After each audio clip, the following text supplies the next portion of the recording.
All right, welcome to the Radon Information Session for the 100 Test Kit Challenge. I am joined this evening by Dr. Anne-Marie Nicol from SFU and the BC CDC, and Greg Batalon from Interior Health, and Nancy Mora-Castro from the RDCO. So thank you so much, team, for joining me. I'm going to hand it off to Anne-Marie, and she is going to get us started. We do also will have time for questions, so you can certainly post your questions, and we will do a Q&A session at the end. Thanks, Pam. And thank you to everybody who has joined us on what is, I know, a busy night. And I am the British Columbia, basically the rep for the Take Action on Radon program, but we are a program that's proud to unite people from across country, which encompass the traditional territories of many First Nations, Métis, and Inuit people whose ancestral footsteps and rights extend beyond the colonial boundaries that exist today. We respectfully honor these people's rights, history, and the relationship with the land. Next, please, Pam. So I'm here tonight on behalf of SFU and, sorry, my night is obviously not over, SFU and the BC Centre for Disease Control. And in British Columbia, we're actually really ahead of the curve in many ways on the radon portfolio. And it's because of the efforts of people like yourself who have taken radon seriously. And radon is a known human carcinogen. And if you have not heard about radon before, or you just know a little bit about it, you need to know that you're not alone. Statistics Canada asks people questions about radon during the Household and Environment Survey part of the census. Some people get selected to do extra questions. They ask them about their awareness of radon. And to date, less than half of Canadians can accurately describe what radon is. So you're going to leave this talk tonight being better educated than most people about radon. And I really encourage you to be a radon ambassador and go out into your community, because we have found that the central Okanagan region is one of those places where it's really important for people to test and know about radon. So radon is a lung carcinogen. It's actually the leading cause of lung cancer if people don't smoke. And it's the second leading cause of lung cancer in smokers. And I'm going to talk a bit about the co-exposures in a moment. So radon is what's known as an IARC1, or a known or well-established human carcinogen. And the reason it has that designation, which is the most significant or serious designation, is because we know it causes cancer in people. So sometimes they check for cancer by using animals like rats and laboratory mice. To say whether or not something causes cancer. There's always these debates about caffeine, whether or not it causes cancer or not. But the reality of radon is that it was the bodies of humans where they first noticed that exposure to the radioactive gas that came off of uranium caused lung cancer. So people who worked in uranium mines and hard rock metal mines were developing lung cancer. And the reason was not the metal or the rocks that they were working with, but the gas that was coming off of the rocks. So we can clearly see an exposure that causes that serious of an impact in humans. It's treated very seriously and given the top priority for awareness. So IARC monograph 1 is an IARC carcinogen, and radon's designation exists across all different platforms, including the WHO. And Health Canada has done some estimates looking at the impact of this exposure on Canadians, and they estimate that about 3,000 Canadians die each year alone from radon-related lung cancer. So if you do smoke and you're exposed to radon, those exposures together are kind of like a 1-2 punch. So high radon is a serious lung carcinogen, and it can increase your risk of developing lung cancer to about 1 in 20. But if you smoke, it's about 1 in 3. So when those exposures occur at the same time, or if you've been a heavy smoker and have recently quit, the impact is still significant. We are doing research at the BC CDC on the co-exposures of tobacco and radon, but it's been very clear for a significant amount of time that radon and smoking are two things that you don't want to have at the same time. And we all appreciate that it's difficult to quit smoking. It is far easier to test for radon and then remediate your home if you have elevated levels. This publication is available online too if you're interested, from the federal government. So what are these levels of radon and when should you be concerned? The Government of Canada recommends that people test for 91 days, and I'll explain why in a moment.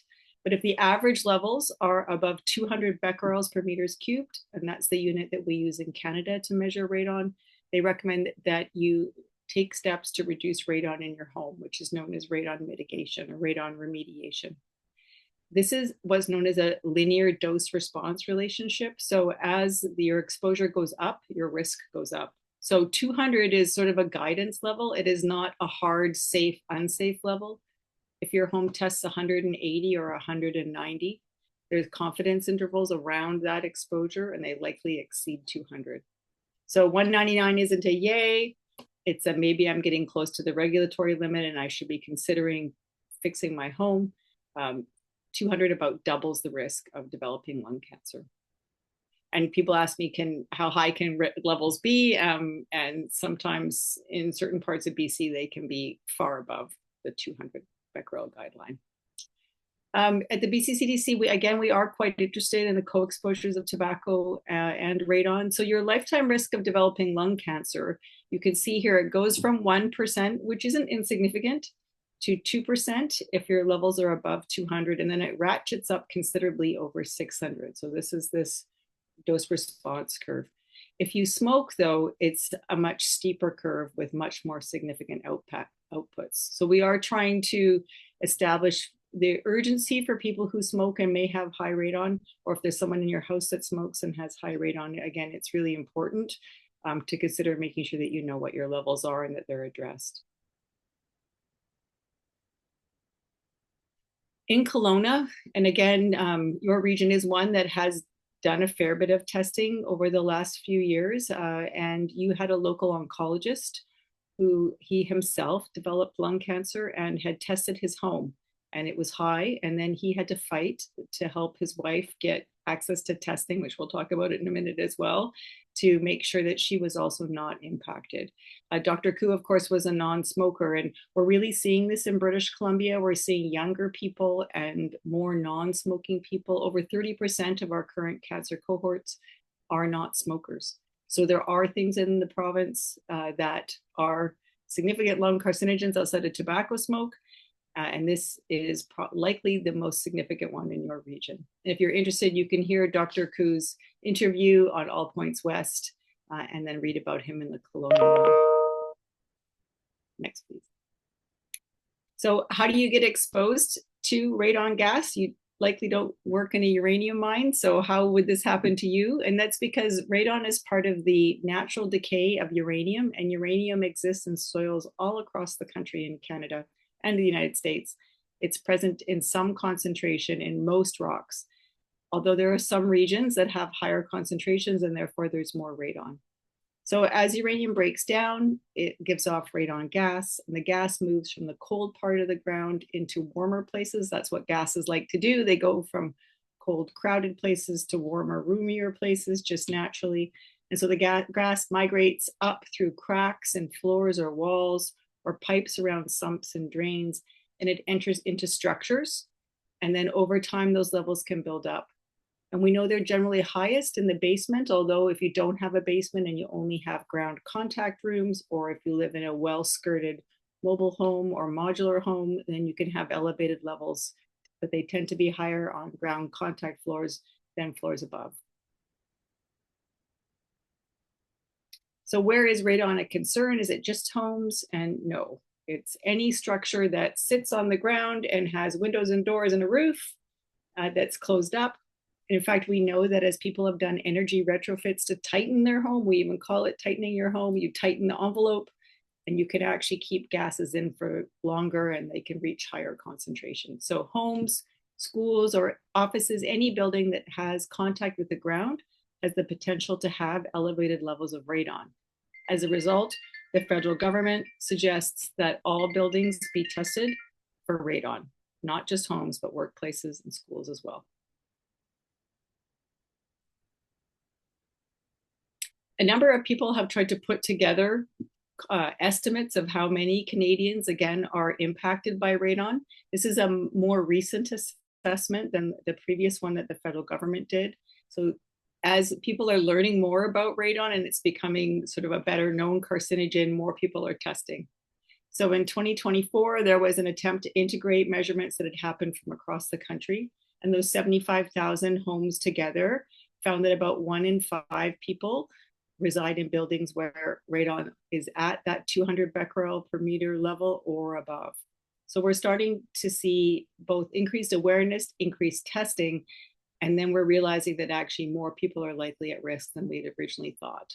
And that's in part because Canada is a uranium-rich nation, and we just have more people in more homes, in more places. And again, it's likely that things like energy efficiency are making tighter homes where gas escape or balancing homes to release gases isn't happening as well as it could. Next, please, Pam. So how do you test for radon? It's a colorless, odorless, tasteless gas. So you can't guess what your levels are. And even if your neighbor, if the person living in the house next door has high radon, you might not, because your house is different. It was likely built differently. It may have settled differently over time, and you may use your house differently. Maybe you're one of those people that opens the windows and puts your quilts outside, or maybe you like to keep things toasty and warm and you keep your windows sealed all winter long. So you need to test your own home, but testing is easy, and you get your level and you contextualize it, understand it, and then you can call a professional if it's elevated. So testing is actually simple. And what you're doing tonight is actually the most economical because it's free and it's the most accurate kind of testing that you can do. So we recommend the pucks that you're going to get tonight, they look like a puck. Sorry for the sports analogy. We recommend that you leave them in place for 91 days. And that's because radon is a gas and the levels of gas will fluctuate over time. So if this is a graph of days with a continuous monitor, a long-term monitoring average exposure, and you can see that sometimes the radon levels are high and sometimes they are low. And this is important because we don't want to know what the worst level is in your house. So please don't put your puck in the crawl space because that's not where you breathe the air. In this testing process, we're trying to understand what your average exposure is. So not your best day and not the worst day, but what the average level is in the places where you normally live and sleep and eat. The places that you spend time in your home is where you should be testing. Pam will talk about where to put the test kit in a moment. But the reason why we ask for the 91-day test, which is different than our neighbors to the south, they allow for much shorter term tests. But you can see if you only did a few days here, you could either have an erroneously high level or an erroneously low level. So we want a consistent long-term exposure assessment so that we can determine what your average level is and determine if you really do have a problem in your home. Next, please. In BC, we are quite fortunate because we have a living radon database. So the BC CDC has actually been testing different homes and buildings and structures since the 1990s. And that data has been collected with other data over time to generate a better understanding of where radon levels are elevated in the province. So this map is publicly available. It's free. You can view it. It's been optimized for use on the phone. And the gray areas are places that we haven't quite got to yet. This is by local health area, but when you look at it, you can see how many homes have tested, and you can see the proportion of homes above 200. So here, the dark red is where 30% of homes are above 200, and you can see there's sort of a diagonal pattern that exists across British Columbia. So I encourage you to look at the map after, share this link with your friends. It's by far not a done deal. Every data point that we can get is helpful, and just to know that the data in here is anonymized and it's confidential, so nobody can drill down to where an address or a home is. The most granular level of information is at the municipality level. So you can't pinpoint exactly where the information is for obvious reasons, but we're trying to build up a better database so that we have a more complete understanding of the province. And we are the only province that has this resource. The other thing that we are also ahead of the curve on is, like I mentioned with Dr. Koo, he lived in a house and developed lung cancer, not non-smoker. He was able to access testing, but for his wife, it was harder. And so she lived in the same house and breathed the same air. And that's because in BC, we have low-dose CT screening that helps check people's lung health only if you're a heavy smoker. So if you are a heavy smoker or you know someone who's been a heavy smoker, I really encourage you to avail yourself of this program. This is really the best way to diagnose lung cancer is through a screening program, because the earlier you are diagnosed, the more likely it is that you will be alive in 5 years. So what's happening that's different now in BC, we have the opportunity for, if you haven't smoked for a long time or you're a non-smoker and you have a high radon level as part of this program, you may be eligible for a low dose CT screen at the Kelowna Hospital. There's a site also in Vancouver. So when you get that number back from your test results and it looks high, please feel free to reach out back to us or to the information on the slide, the Lung Health Study BC@gmail.com. This is run through the BC Cancer Agency through their research node at the Kelowna Hospital. It's a non-invasive, fast test. I went and had one done just to make sure, because I don't want to recommend that people do things that I wouldn't do myself. And it took about 5 minutes. So it's painless and I could keep my shirt on. So it was pretty easy to do. Next, please, Pam. So the radon detectors that are used in this program kind of look sort of like a hockey puck. Sometimes they're square, sometimes they're round, and sometimes there's a shape of a film canister. They don't look like much, but actually they are the most reliable, accurate type of radon testing device. Now, in your region, we're quite lucky because you likely have these devices in the library. In fact, I know you do because we're part of the program that helps set them up. So the difference between these and this device is that the devices that you are going to get tonight are single use. So you use them in your home, you mail them back, they go to a lab and get assessed, and that you get the result directly to you. In this case, this is just wherever this device is put. These ones we leave again for 91 days, and they're non-reusable. There's also a quality assurance protocol that Pam will talk about, because sometimes people get two when they pick up their envelopes, and there's a good reason for that. Next, please. Oh, they're relatively indestructible. So Pam will talk about that also, in case they do get used as a hockey puck. So as I mentioned, these devices are available to borrow from the library. There is a bit of a wait list at the moment in your region, and we are working on getting more of these for your libraries. But it's kind of buyer beware about these devices. So this one is called a AirThings or Corentium Home device. You can purchase them on Amazon. But as you can see from this consumer, oh, sorry, can you go back, Pam? From this website, that some devices, the ones with the red X, have been recalled because they don't work. So the federal government is trying to ensure that the devices that people purchase really do what they say they're going to do. So if you are thinking of buying one, I think they're about $200, Pam? Ish. If you're going to buy one of these, just make sure that you get one that actually has not been recalled. So please check before you buy, or if you can access one, the libraries all across central Okanagan have them, up to Vernon and Enderby. So you could take one out of the library and check, but you don't really need to, because as part of this program, you will get the most accurate testing that you will need. Okay, next, please.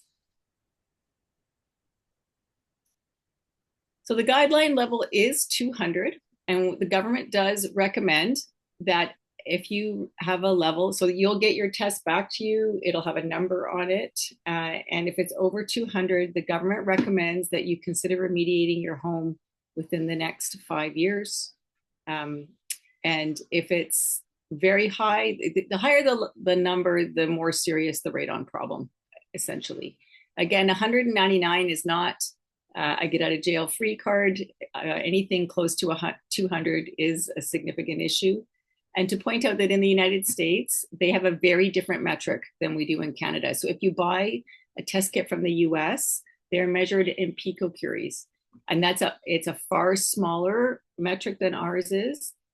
For example, their regulatory limit is 4 and ours is 200. So this can be confusing. But if you convert the picocurie to the becquerel, which is what ours is measured in, their health protective level is about 150. And in Europe, it's about 100. So in Canada, they decided on 200. Other countries in the world have used this as well, although just to say that there's other places where they encourage people to fix their houses at lower levels than what we've set ours to. Ours is, again, where the relative risk doubles at 200. And this is where the government has recommended that people make changes. And Pam will tell you a bit more about what those are in the next few slides.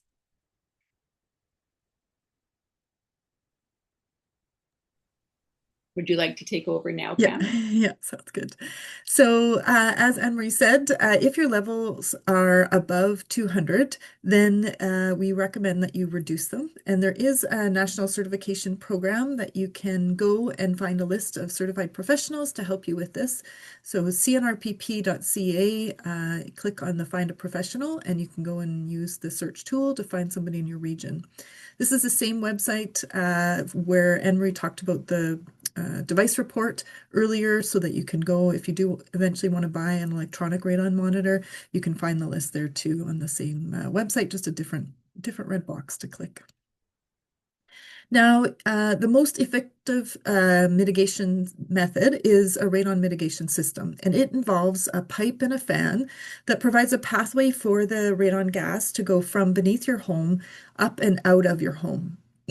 And so you can see in this simplified image that the pipe goes down through the foundation of your home. So if you have a concrete foundation, it would go through the concrete into this subslab space, and then this little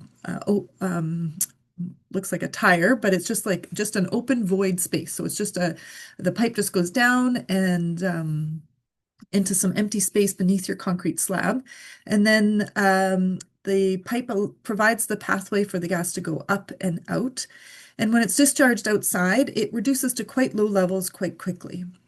Now, this system should be installed properly. The fan needs to be added, and the fan should be just large enough to provide the pathway for the gas to move up and out. We don't want it to be too large of a fan. You don't want to suck too hard on the ground. The smaller the fan, the more efficient it'll be. And so part of making it more efficient, we want to make sure that it's installed to a well-sealed foundation. And so all entry points on the concrete foundation would be sealed, and so that when it draws air, it really just draws air from beneath the slab. If there are cracks or openings in the foundation, then it will draw air from the conditioned space down and then up through that space, losing some of that air that you've already heated. And so part of the installation means creating this foundation and then also making sure the fan is properly sized. Now, if your house has a crawl space, then instead of the concrete slab, there would be a membrane, and then the same concept. The membrane would be well sealed around the perimeter and around all access points through it. Here's a couple photos of some installations. This one has a YouTube manometer on it, and so part of the system involves including a device to monitor the effectiveness of the fan to make sure that it's working. I have a mitigation system in my house, and the fan is really quiet, and so I can't hear it. So, but I can see on the manometer that it's just a little bit off center, so there is some air, change of air pressure and movement. This system has an electronic alarm, so that if the fan stopped working, then the alarm would go. Now, there is a national radon mitigation grant for people. So if you do need to reduce your radon, you can apply to the Canadian Lung Association through their Lungs Matter grant. This grant you need to provide a long-term test, so you'll get that as part of this participation in this program, as well as a quote from a CNRPP professional. And then you need to qualify. So the two ways that you could qualify. One is if your income meets their income criteria, so below the median level for your province, or the other way to qualify would be if you have a lung cancer diagnosis. And so you can check out the information on the Canadian Lung Association website, and that grant is worth $1,500. Now, there also are measures in the National Building Code to help with controlling radon, and then also with the BC Building Code. These measures include a granular layer under the slab and a well-sealed liner. And then all access points should also be sealed. So if there's a sump pit, that should be sealed, or any perforations that go through the membrane should be sealed for fittings or utilities. And then the perimeter also of the membrane should be well sealed. And then there's also an extended rough-in that comes up and exit the home for future use. And so if this is installed correctly, it could have some measure of reduction just with the passive system. And so the air is in a passive system is drawn up through the stack effect and vented out, but the new homes still need to be tested and to determine if a fan needs to be added. So all homes, whether they're old or new, need to be tested for radon. So here's a little bit of information. So the building code has changed over the last few years. It started in 2014 with just a basic rough-in. So if your home was built around then, it might just have a short pipe. And then 2018 is when this extended rough-in was added. Okay, so that's some of the basic information about radon. Feel free to, put in any questions in the chat if you had some coming in and we haven't answered them, and we'd be happy to answer those. You can either use the chat or the Q&A section. And then I'll just go through the details of how you can pick up your kit through this program. And so it's a simple process. We test in a community together. So we have about a week or two collect distribution. So you'll go into the place that you registered to pick up the kit, pick up your kit, bring it home and set it up, and then leave it for the 3 months or 100 days. And then once you are done, then you take it back to the collection period. And the date for the collection period is on your envelope.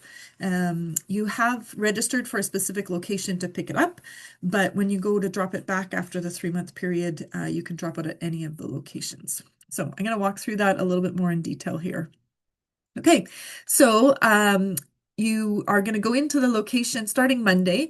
You can go into the location where you registered to pick up your kit, and you will get an envelope like this on the screen. So just a little 5x7 envelope. In it is the radon detector as well as an instruction sheet. And then on the outside is a bit of a checklist. And so you're going to take out the radon, the package, and just cut it open and open it up. So it's a clear package with a little square detector inside. You're going to take it out and set it up in your home. And so you want to choose a location in your home where you spend 4 hours a day or more. So think about the basement. If you have a room there where you spend 4 hours a day, then that's a great location to set it up. Maybe a family room, a bedroom, or a home office. If you don't spend that much time in your basement, then think about a room on your main floor. Or if you don't have a basement, then again, consider a room on the main floor. Again, you want to think about a family room or a bedroom or a location where you're going to spend 4 hours a day or more. Don't test in a kitchen or a bathroom. It just has a little bit unusual airflow. So if you have an open concept house, just choose a location in your space closer to a living area. Make sure that you keep it away from a window. So you can see in this bedroom example that we put it in on a table that was away from a window. You want to make sure it's at least a meter away from the window. And then keep it up off the floor. So you want to put it on a table or a shelf. Consider thinking about putting it in the location where your breathing zone is.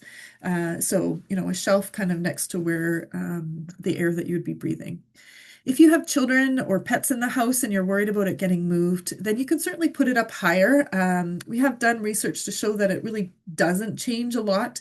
Our rule of thumb is to sort of test the air that you're breathing. But if you want to put it up to make sure it sticks around for the 3 months, then making sure you know where it is better than is the better choice. And then, make sure you choose a location where it is going to be for 3 months. After you set it up in your home, then you want to go on to the start survey to give us some information.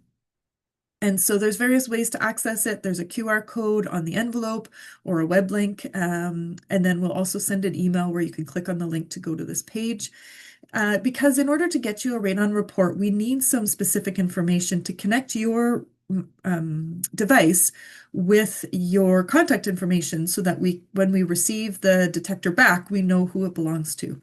So we need you to complete the serial number with your name and contact information, as well as your address and email.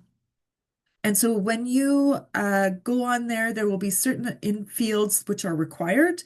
And so we'll get you to complete those. And then there'll be other fields that are optional. And so we are doing research on this. And so if you want to, you can continue to answer a few more questions about your housing type and let us know what that information are. But there is a question that sort of says, do you want to keep going? And if you choose no, you can submit it. And if you do want to keep going, it doesn't take long for the other questions. Now, some of you, 10% of you, will receive 2 detectors, and these are part of our quality control measures. Anne-Marie talked about the fact that these are accurate detectors, and we know that because we do quality checks on them. And so with all of our detectors, we do this, and one of the measures is duplicates. And so you may receive an envelope that has 2 detectors in it. And so we ask that you set those up in the same location side by side. So don't think you've got a bonus detector or one for your friend. Please open these up together and put them side by side in your home in the same location that you've just chosen. And then when you go on to complete the start information, it'll have an extra location for a second test. So if you do have those 2 detectors, then that's where you would put it. If you only have one, then you can just skip that field. And then at the end of the program, then you will drop the detectors off again at the community collection point. Once we drop it off, then we will ship the detectors back to the lab and they will be analyzed to give you the average radon level for when the detectors were in your home. And this will be sent to you by email about 6 or 8 weeks after the lab has received the detectors. And on this report, you'll see your radon level. And as Anne-Marie talked about, Health Canada recommends that if your radon level is above 200, that you take action to reduce it within the year. And so you can go on the CNRPP website and find someone to help.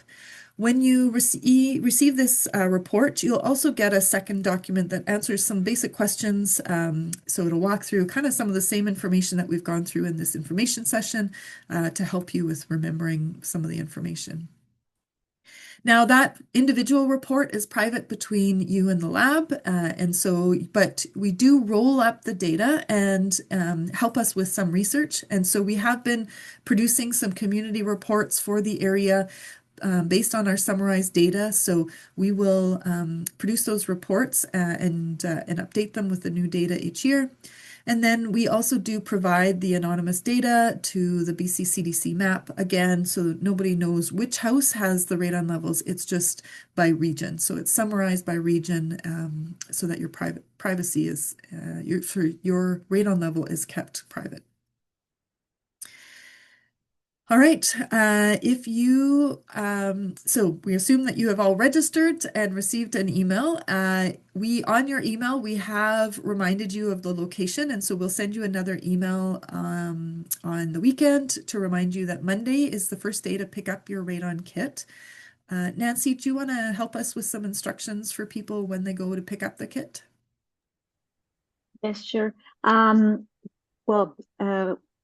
Pam will send you the reminder exactly where you're supposed to pick up your Radon Test Kit. That's your chosen location.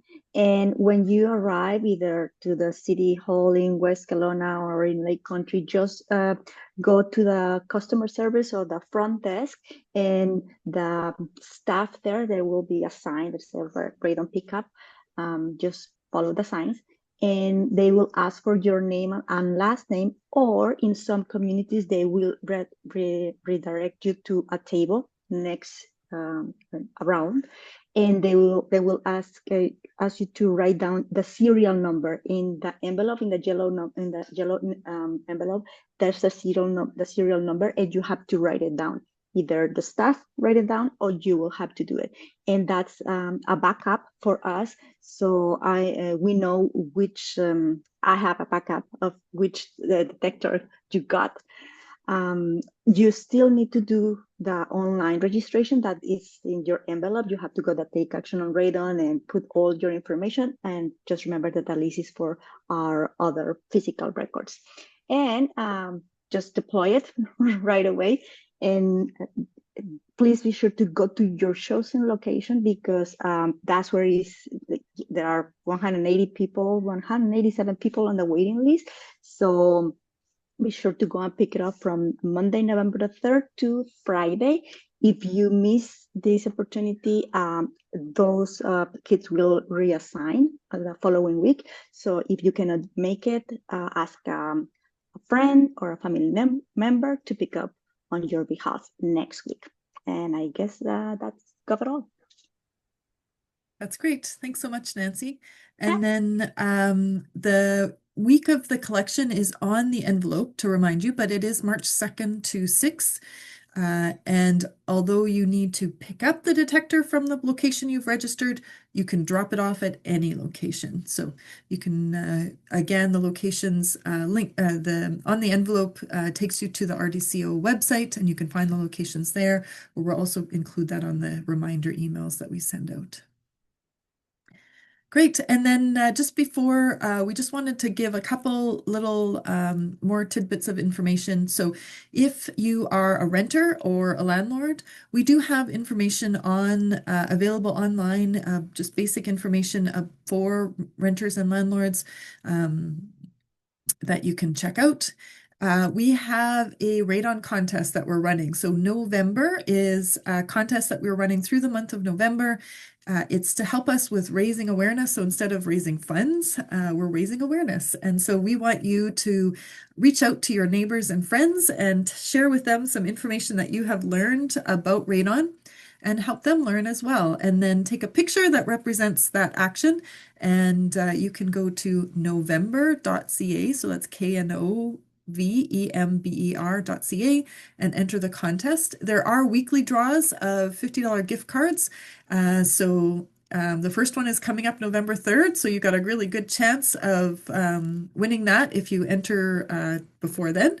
And then we have grand prizes of Fitbits, paddleboard, KitchenAid stand mixer, and some gift cards. So it's a fun way just to acknowledge that November is Radon Action Month, and to help get you to help us with sharing the news about radon, and hopefully help people. So this was our contest from last year. There was lots of different pictures that people sent in and stories. It was really fun to hear about different ways that people were sharing information out, or they were learning and sharing about radon. So go there again this year, and you can enter up to 20 times. So go crazy and let us know all the ways that you are sharing information about radon. And it was super encouraging for us to, those of us that have been in this for a while, we have been doing a lot. And so it was just so encouraging to see the creative ways that people across the country were raising awareness. So please share that with us. Another way that we creatively came up with to learn about radon and that you can enter the contest is to play the radon game. So if you go to that same website, november.ca, you'll find the radon game, and you can walk around a little community, and it'll ask you questions about different buildings in your community to say, should this be tested for radon? And so you can learn about different things there. It's fun and goofy, so check it out, and then you can, if you get to the end screen, you can use that to enter the contest as well. All right, we'll take some time now to answer questions, but if we don't get to your question or you have one after the webinar, please feel free to reach out. We're here for you. We want to provide support. This is important. That's why we're taking our time, and we really appreciate that you are taking the time to test your home. So we want to support you in that. So feel free to reach out and ask us any question. All right, speaking of questions, I think we've got a few chatted in. Yeah. Yes. Do we have some questions for Pam?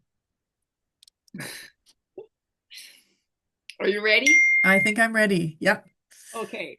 Pam, how often should a home be tested? Our home was tested in 2019. Yeah.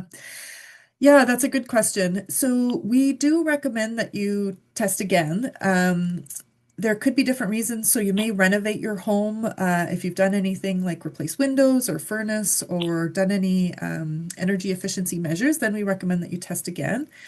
But there can be different reasons why the radon changes. So there can be environmental reasons as well. Things like earthquake or major construction can change the fissures in the ground. And so therefore the way that the radon enters my house. So I'm actually joining you from Winnipeg, so live on the prairies. And I tested my house right after I moved in about 13 years ago. But within a couple of years, my levels actually went from 150 up over 400. And I did no renovations to my house. There was nothing that I could point to, except that we had a drought on the prairies. And so we had quite a bit of wetness and then a number of years where we didn't have a lot of rain. And so I'm assuming that that's what caused it, because I got phone calls from others across the prairies, similar things, that their radon levels were going up. So yeah, we recommend testing maybe once every 5 years, even if you haven't had any levels, just to make sure that your levels are still low. Okay, what is the estimated cost to install a radon system if you find higher levels? So we did research in 2019 to about 2023, and we found on average across the country, the radon cost of a radon mitigation was about $2,500. We have seen the costs go up a little bit since then. So, we say it's around 3,000 to 5,000, just depending on the structure of your home. There are things that can increase the cost, like a larger footprint or more complicated system or more complicated architectural. But on average, that's about the cost. Okay. There was a bunch of comments, Nancy, for you about people picking up their kits in one area, but they live in a different area. So I'm assuming that's okay as long as they put the address of where they're testing. Yes, it is okay. And we understand that maybe you work in Kelowna, it's easy for you to pick up the detector in Kelowna, but you live in Lake Country. So it's not a problem as long as you go to your chosen location, because your name and your detector is waiting for you on that location. And it doesn't matter if it's within the city, not within the city, but within the central Okanagan region. That's the only thing. And From Beachfront to Lake Country. Okay, and can somebody pick that up if with a different name, like if it's registered to you, can I go pick up your test for you?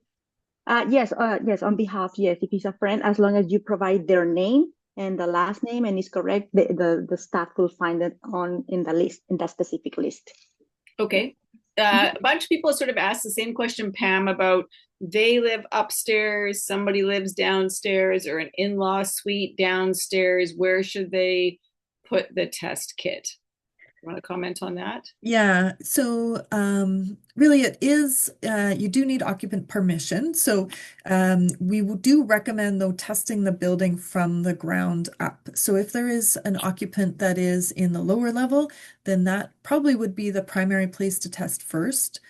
If there's two different heating zones in a building, then you may want to test both units. I have tested in homes with nanny suites, but they're just basically within the same area of the home, and there hasn't been any any difference in the radon level. But yeah, if it was, considered separate, if the unit is considered separate heating, then it probably would be a good idea to test. Okay, lower floor. Lower floor would be primary, or whichever one that you are living in. You can certainly test the one that you have occupancy to. Yeah. Okay, what about, sorry, I'm throwing a lot at you because it looks like we have a lot to get through.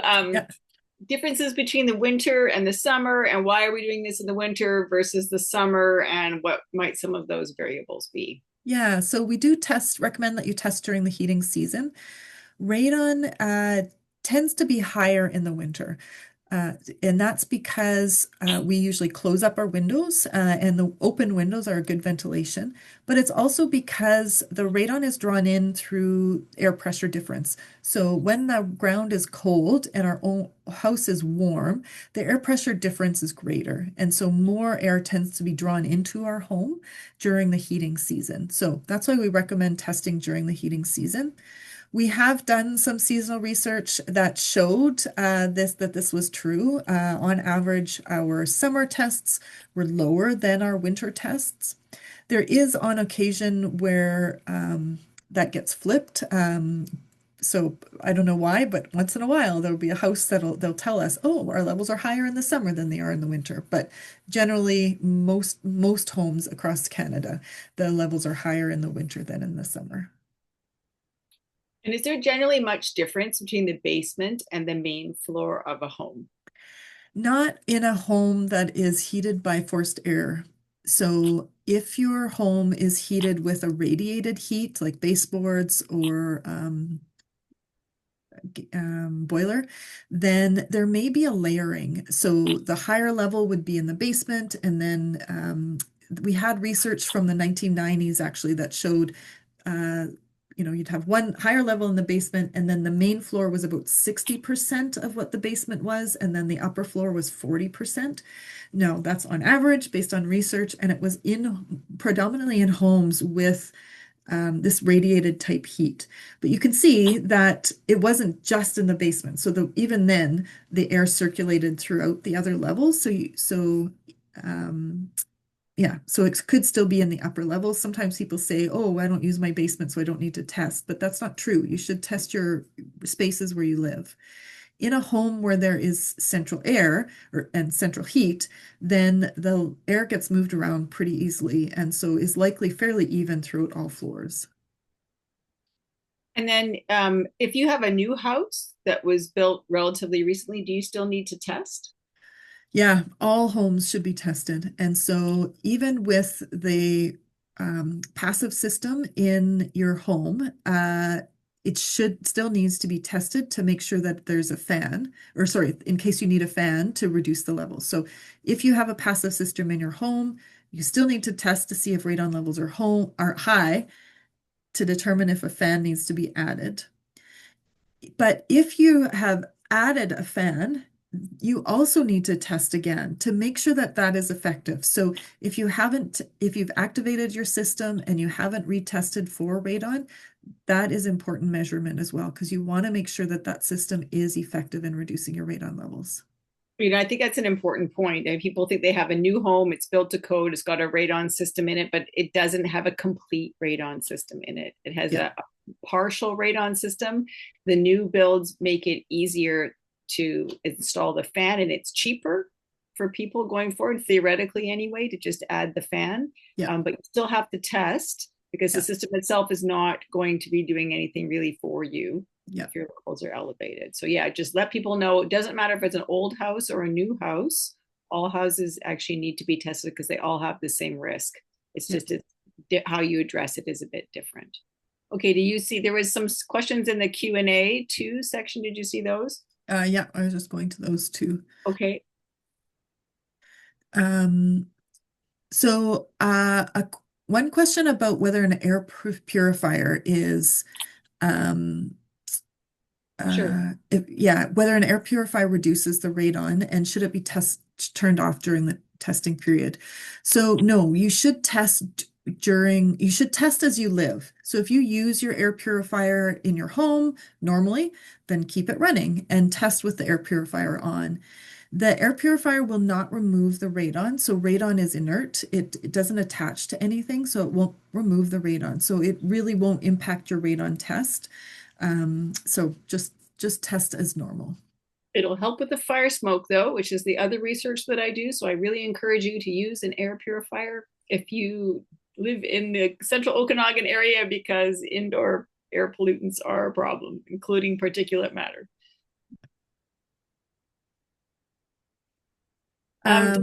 Yeah. Okay, go ahead. One question, maybe I'll throw this one to you, Anne-Marie. If you get a low reading, is it recommended that you test again in the future? I guess we did chat about that a little bit.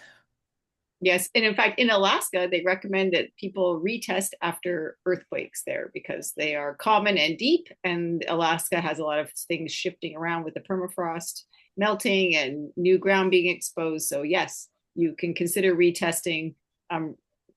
Every 5 years is recommended to in the US, just standard practice. So yeah.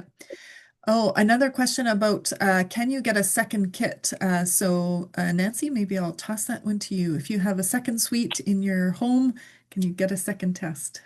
Unfortunately, we only have the 600 radon test kits for the residents who pre-register, and we, as I said, we have 187 people on the waiting list. So it's quite popular, but you can get a second test if you can purchase one. And I just put the website, the RDCO website. There's a link over there, so you can find the link to the BCC Long the BC Lungs Foundation and other links there. You can just go to the RDCO website. In the frequently asked questions, you can find the links and purchase a second detector. But you only need basically one per house. That's an important thing.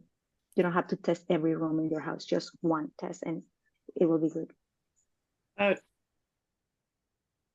Carol has asked the question, do most houses have some level of radon? And yes, that's a great question, Carol. Yes, most houses do have some. So mine here on the coast has about 40 becquerels per meters cubed. I have digital monitors set up so I can show people. It fluctuates depending on what's going on in my house, but levels on the coastal part of BC tend to be low.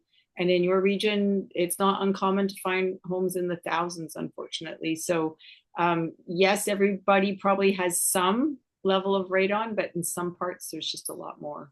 Yeah, and in fact, there is radon in outdoors. So we usually estimate between 15 and 30 becquerels could be our outdoor radon level across the country. So when we reduce the radon, ideally our goal is to get it down equal to background level, which would be the outdoor level, and that's still not zero. So I think it's in space too, right? Like there's yeah, actually it goes up. Yeah, radiation exposure. So pilots are, I mean, that's another category of people that really should be more proactive in testing because they do wear dosimeters as they fly. So it's a different type of radiation, but yeah, still, yeah. Okay, I think that so far I think we've addressed all the questions. If we haven't got your question, Greg did a good job of answering alternatives to the radon mitigation system. So thank you, Greg. Yeah, thanks, Greg. One other question we often get is about HRVs, whether or not it reduces the radon level. And so it can. HRVs do provide some level of ventilation, and so they can provide dilution. It's not our preferred method typically to reduce the radon level because it doesn't reduce it to as low as possible, but it could be an option depending on the housing type. So it's a tool that could be helpful. But if your home has an HRV, so that is a heat recovery ventilator, and it's usually part of your heating system. So it would be installed into the ducting, just like your furnace is part kind of the ducting system. An HRV works in such a way that it provides fresh air. So it brings air in from the outside, fresh air in from the outside, and then conditioned air is drawn out from the inside, and it does it in a way to sort of recover the heat so that you don't have heat loss as it's bringing fresh air in. But what happens is the filters get clogged, and so not as much air comes in as is being removed. And so this can depressurize your home. So we do recommend that if you have an HRV, that you actually would have an electronic monitor so that you're continually testing your radon, because if that does get out of balance, then the radon can increase. I see you talked about an attic. It's not actually it can be in the attic, but mine I'm the nerd. You're the building. I'm the scientist. Somewhere it's up there somewhere. Mine is down with my furnace in the furnace room. So. Mine's in my attic. Yeah. It depends on how it's installed, but it's part of the ducting, the air circulation system. That's the part of my house that I have not, up until this program, paid much attention to. So I suspect I'm not alone. I ask people if they have HRVs, and they look at me as if I've asked them something rude. So yes, it's a heat recovery ventilation system. Yeah. And so we did have a question about, is there other options? So an HRV might be one of them. Sealing could be, but the radon mitigation system really is the most effective. So really, if you do have elevated radon levels, we do recommend that you consult with a CNRPP professional, and they can help with advising you what the most effective system or the best system for your home is. And there are people that are mitigated and certified for mitigation in Kelowna. This is, again, Nancy's been such a trooper at getting these programs available for the people in your region. And so there are professionals. And, you know, I know lots of people in Kelowna with beautiful homes, and there's ways of making sure that they don't look glaringly ugly in your house or stand out. So you are fortunate to have both Nancy and a fairly robust group of people, and Greg, who really started this whole thing, available for you for the expertise to access the free test kits, which is incredible. And then, yeah, the industry is there to help support people if they need to make changes. Yeah. Yeah, we do really appreciate Greg and all the efforts that he has done with raising awareness across the interior, and all the great work that he's done. So yeah, it's been great to see the progress through the years in both workplace testing, childcare testing, schools. And so there is quite a few schools in the area that have been tested. So you can, you know, check with your administrators and make sure that your kid's school has been tested for radon, because those workplaces are still important as well. And none of us would be here if it wasn't for Greg. So thank you, Greg, for all that you've done to make sure that this very important exposure has been addressed. I mean, yeah. And again, as a British Columbian, like, we are really looked to by other provinces for the kind of programming that we have. We're kind of a model province at this point of time of what's possible. Yeah. Yeah. All right, one last question about geothermal heat and whether that can have impact on your radon levels. And it's possible.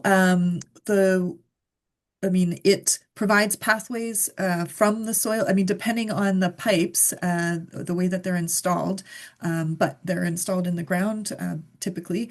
And so, you know, there can be some change of fissures when it was installed, and so it could provide pathway for the gas up.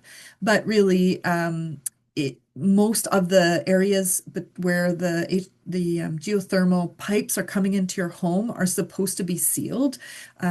So theoretically, those you know, should be all sealed. So it shouldn't have the potential to have higher levels than any other type of heating in a home. But you don't know. So test your house and then you'll know.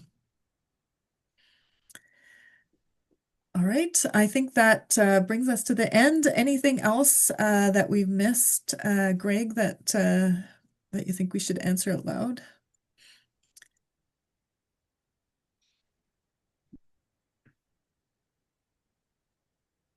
Hi. No, I think we've covered it all off really well here.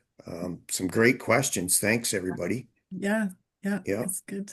Yeah, and it's great that you've been able to answer them online, and then we've been able to do them out loud too for those watching later. Yeah, the big message is test and tell your friends and relatives, your coworkers. BC Lung offers test kits online, $49.99 includes laboratory analysis. They're great stocking stuffer, and winter's the time to test. So get the word out. We do live in a radon hotspot, the interior BC. So yeah, that's right. Well, thank you so much, and go and pick up your test kits next week. Yeah, thank you all for joining us tonight. Thank you for participating in this program. It's really important. We think it's important that you take your family's health seriously, and obviously you do too. So thank you for that. And yeah, thank you, Nancy and Greg and Anne-Marie tonight for this great information. All right, have a good night. Thanks. Thank you for all the support. Bye-bye. Bye. Bye.